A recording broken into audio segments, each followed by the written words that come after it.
Hello ആൾ dot net കോറിൻ്റെ ഒരു പുതിയ വീഡിയോയിലേക്ക് എല്ലാവർക്കും സ്വാഗതം. ഇത് ഡോട്ട് നെറ്റ് കോറിൻ്റെ വീഡിയോ സീരീസിലെ മൂന്നാമത്തെ പാർട്ടാണ്. പക്ഷേ നമ്മൾ ആദ്യത്തെ രണ്ട് വീഡിയോസും ചെയ്തിട്ട് കുറച്ച് ടൈം കഴിഞ്ഞിട്ടാണ്, അതായത് കുറച്ച് മാസങ്ങൾക്ക് ശേഷമാണ് ഞാൻ ഈ മൂന്നാമത്തെ പാർട്ട് ചെയ്യുന്നത്. അതുകൊണ്ടുള്ള പ്രോബ്ലം എന്താണെന്ന് വെച്ച് കഴിഞ്ഞാൽ നമ്മളുടെ ഡോട്ട് നെറ്റ് കോറിൻ്റെ വേർഷൻ ചേഞ്ച് ആയിട്ടുണ്ട്. ഞാൻ പഴയ വേർഷൻ ചെയ്തത് ഡോട്ട് നെറ്റ് 6ലാണ്. ഇപ്പം ലേറ്റസ്റ്റ് ആയിട്ട് dot net 8 long term support ആയിട്ടുള്ളത് ഡോട്ട് നെറ്റ് 8 ആണ്. ഡോട്ട് നെറ്റ് 9 റിലീസ് ആയിട്ടുണ്ട്. പക്ഷേ ഞാൻ ഈ വീഡിയോ ചെയ്യുന്നത് ഡോട്ട് നെറ്റ് 8ലായിരിക്കും. അപ്പോൾ കുറച്ച് അധികം ചേഞ്ചസ് ഡോട്ട് നെറ്റ് കോറിൽ വന്നിട്ടുണ്ട്. ആ ചേഞ്ചസും കൂടെ ഞാൻ ഇതിനകത്ത് എക്സ്പ്ലെയിൻ ചെയ്യുന്നുണ്ടാവും. ഈ വീഡിയോ സീരീസിൽ എക്സ്പ്ലെയിൻ ചെയ്യുന്നുണ്ടാവും.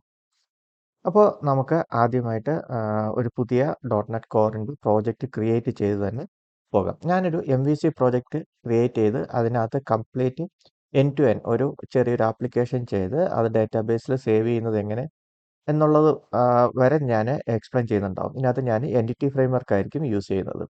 അപ്പോൾ നിങ്ങൾ ഇൻസ്റ്റാൾ ചെയ്യേണ്ട സോഫ്റ്റ്വെയർസ് ഞാൻ നേരത്തെ പറഞ്ഞിട്ടുണ്ട്. നിങ്ങൾ വിഷ്വൽ സ്റ്റുഡിയോ ഇൻസ്റ്റാൾ ചെയ്യണം. വിഷ്വൽ സ്റ്റുഡിയോ 2022 ഇൻസ്റ്റാൾ ചെയ്യുക. നിങ്ങൾ നേരത്തെ ഇൻസ്റ്റാൾ ചെയ്തിട്ടുള്ളവരാണെങ്കിൽ അത് അപ്ഡേറ്റ് ചെയ്യാൻ നോക്കുക. ഡോട്ട് നെറ്റ് 8ലേക്ക് അപ്ഡേറ്റ് ചെയ്യുക. അത് നിങ്ങൾ വിഷ്വൽ സ്റ്റുഡിയോ ഇൻസ്റ്റാളർ ആപ്പിൽ ചെന്ന് കഴിഞ്ഞാൽ നമുക്കതിനകത്ത് അപ്ഡേറ്റ് എന്ന് പറയുന്ന ഓപ്ഷൻ ഉണ്ടാവും. നമുക്കത് അപ്ഡേറ്റ് ചെയ്താൽ മതിയാവും. അതുപോലെ തന്നെ SQL സെർവർ ലേറ്റസ്റ്റ് വേർഷൻ നിങ്ങൾ ഇൻസ്റ്റാൾ ചെയ്യുക. ഓക്കെ, അപ്പോൾ നമുക്ക് ഒരു പുതിയ പ്രോജക്റ്റ് ക്രിയേറ്റ് ചെയ്യാം. അപ്പോൾ നമുക്ക് ഡോട്ട് നെറ്റ് കോറിലെ പ്രോജക്റ്റ് ക്രിയേറ്റ് ചെയ്യാം. അപ്പോൾ നമുക്ക് അതിൽ വിഷ്വൽ സ്റ്റുഡിയോ 2022 ആണ് സെലക്ട് ചെയ്യുക. ഇപ്പോൾ ഇവിടെ നമുക്ക് വിഷ്വൽ സ്റ്റുഡിയോ 2022 നമ്മൾ നേരത്തെ ക്രിയേറ്റ് ചെയ്ത പ്രോജക്ട്സ് എല്ലാം നമുക്ക് ലെഫ്റ്റ് സൈഡിൽ കിട്ടും. നമുക്കൊരു പുതിയ പ്രോജക്റ്റ് ക്രിയേറ്റ് ചെയ്യണമെങ്കിൽ ക്രിയേറ്റ് ന്യൂ പ്രോജക്റ്റ് കൊടുക്കുക.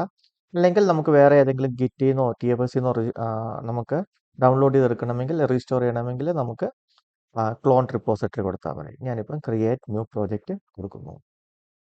ഞാൻ ASP.NET വെബ് ആപ്ലിക്കേഷനാണ്, കോർ വെബ് ആപ്ലിക്കേഷനാണ് ഞാൻ ക്രിയേറ്റ് ചെയ്യാൻ പോകുന്നത്. ASP.NET കോർ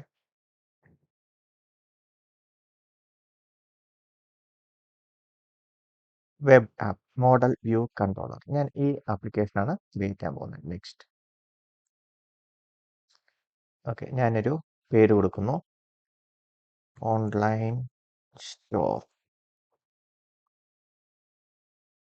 ഞാൻ എൻ്റെ പാത്ത് കൊടുക്കുന്നു. Okay, next. ഞാൻ ഡോട്ട് നെറ്റ് 8 ആണ് സെലക്ട് ചെയ്തേക്കുന്നത്. ബാക്കി എല്ലാം ഞാൻ ഡീഫാൾട്ട് ഓപ്ഷൻസ് തന്നെ ഞാൻ സെലക്ട് ചെയ്യുന്നു. ക്രിയേറ്റ്.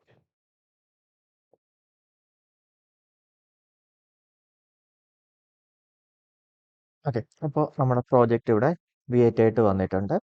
അപ്പോൾ നമ്മളുടെ പ്രോജക്റ്റ് ഫയൽ ഇതാണ്. നമ്മൾ പ്രോജക്റ്റ് ഫയലിനെ പറ്റി ഞാൻ നേരത്തെ എക്സ്പ്ലെയിൻ ചെയ്തിട്ടുണ്ട്. ഞാൻ ഒന്നും കൂടെ നമുക്ക് അടുത്ത വീഡിയോയിൽ ഞാൻ പ്രോജക്റ്റ് ഫയലിനെ പറ്റി ഒരു ഓവർവ്യൂവും കൂടെ തരാം.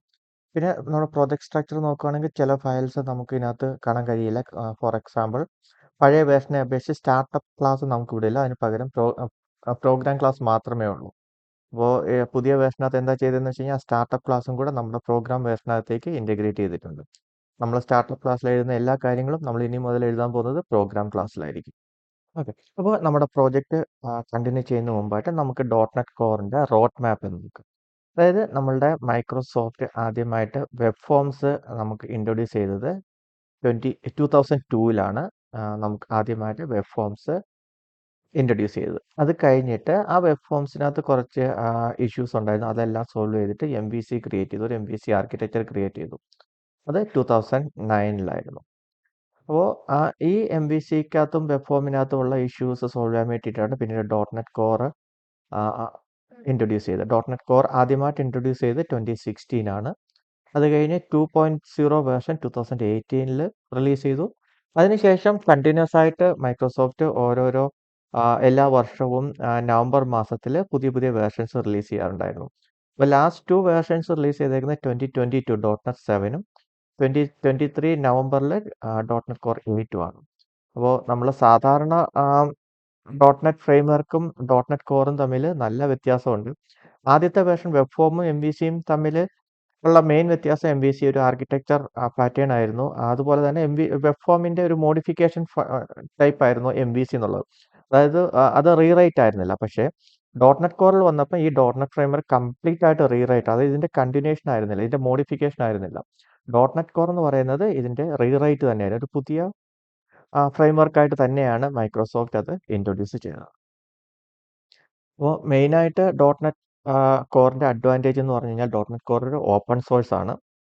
അതുപോലെ തന്നെ അത് ക്രോസ് പ്ലാറ്റ്ഫോം ആണ്. പഴയ ഡോട്ട് നെറ്റ് ഫ്രെയിംവർക്ക് നമ്മൾ നോക്കുകയാണെങ്കിൽ അത് നമ്മൾ വിൻഡോസിനകത്ത് മാത്രമേ അത് റൺ ചെയ്യത്തുള്ളൂ. പക്ഷേ പുതിയ ഡോട്ട് നെറ്റ് കോർ എന്ന് പറയുന്നത് വിൻഡോസിനകത്തും മാക്കോസിനകത്തും ലിനക്സിനകത്തും എല്ലാം വർക്ക് ചെയ്യും.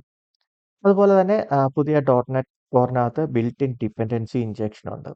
പഴയ വേർഷനകത്ത് നമുക്ക് ഡിപ്പെൻഡൻസി ഇഞ്ചക്ഷൻ ചെയ്യാമായിരുന്നു. പക്ഷേ നമുക്ക് ഡിപ്പെൻഡൻസി ഇഞ്ചക്ഷൻ നമുക്ക് ഇതിനകത്ത് ഇംപ്ലിമെന്റ് ചെയ്യണമെങ്കിൽ പഴയ ഡോട്ട് നെറ്റ് ഫ്രെയിംവർക്കിനകത്ത് നമ്മളൊരു ഏതെങ്കിലും ഒരു തേർഡ് പാർട്ടി ന്യൂക്കറ്റ് പാക്കേജും കൂടെ ഇൻസ്റ്റാൾ ചെയ്യണമായിരുന്നു. ലൈക്ക് ന്യൂക്കറ്റ് പോലുള്ള, ഐ മീൻ നിഞ്ചക്റ്റ് പോലുള്ള ഏതെങ്കിലും ന്യൂക്കറ്റ് പാക്കേജസ് നമുക്ക് പഴയ ഡോട്ട് നെറ്റ് ഫ്രെയിംവർക്കിൽ ഇൻസ്റ്റാൾ ചെയ്തെങ്കിൽ മാത്രമേ നമുക്ക് ഡിപ്പെൻഡൻസി ഇഞ്ചക്ഷൻ നമുക്ക് അതിനകത്ത് ഇംപ്ലിമെന്റ് ചെയ്യാൻ പറ്റുമായിരുന്നുള്ളൂ. പക്ഷേ നമ്മുടെ പുതിയ ഡോട്ട് നെറ്റ് കോറിനകത്ത് നമുക്ക് ഡിപ്പെൻഡൻസി ഇഞ്ചക്ഷൻ ഇൻബിൽറ്റ് ആയിട്ടുണ്ട്. ഞാൻ ഡിപ്പെൻഡൻസി ഇഞ്ചക്ഷനെ പറ്റി വളരെ ഡീറ്റെയിൽ ആയിട്ട് ഞാൻ നെക്സ്റ്റ് വീഡിയോകളിൽ നമുക്ക് ഡിസ്കസ് ചെയ്യാം. അതുപോലെ തന്നെ performance wise dot net core വളരെ അധികം ഇമ്പ്രൂവ് ചെയ്തിട്ടുണ്ട്.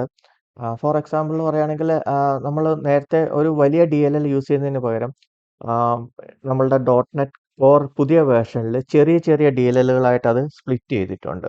ഫോർ എക്സാമ്പിൾ നമ്മളിപ്പോൾ നോക്കുകയാണെങ്കിൽ നമ്മളിപ്പോൾ ഇവിടെ ഒരു DL നോക്കാം, സിസ്റ്റം ഡോട്ട് കളക്ഷൻസ്, അത് കഴിഞ്ഞ് system dot collection dot concurrent, അത് സിസ്റ്റം ഡോട്ട് കളക്ഷൻ തന്നെ പല DL ആയിട്ട് ഡിവൈഡ് ചെയ്തിട്ടുണ്ട്. പക്ഷേ പഴയ ഫ്രെയിംവർക്കിലാണെങ്കിൽ സിസ്റ്റം ഡോട്ട് കളക്ഷൻ എന്ന് പറയുന്ന സിംഗിൾ DL നമുക്ക് ഉണ്ടാവുള്ളൂ. അപ്പോൾ ഇതുകൊണ്ടുള്ള ഒരു അഡ്വാൻറ്റേജ് എന്ന് വെച്ചാൽ നമുക്ക് ഏത് സിനാരിയോയിൽ ആവശ്യമായിട്ടുള്ള DL മാത്രം നമുക്ക് ഇൻക്ലൂഡ് ചെയ്താൽ മതി. അപ്പം അത്രയും മെമ്മറി ഫുട് പ്രിന്റ് അത്രയും കുറഞ്ഞു കിട്ടും. അപ്പോൾ പെർഫോമൻസും അത് ഇമ്പ്രൂവ് ചെയ്യും. ഇതൊക്കെയാണ് മെയിൻ ആയിട്ടുള്ള ഡോട്ട് നെറ്റ് കോറിന്റെ അഡ്വാൻറ്റേജസ്.